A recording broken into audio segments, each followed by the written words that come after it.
Hi guys, it's Rachel at WTI, and I want to show you this amazing file hanging rack that I have here on my wall. So this one here has 5 tiers. It hangs on 2 screws.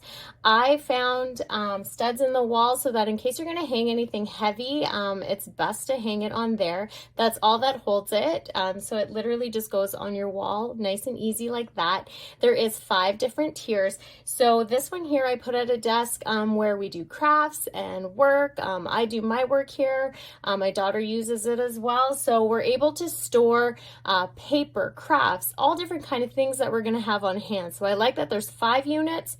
You are able to label them as well, but because it's see-through, we can see it very well. So I just had it stacked up like this. You can see I have glitter, paper, books, different things that we're going to use.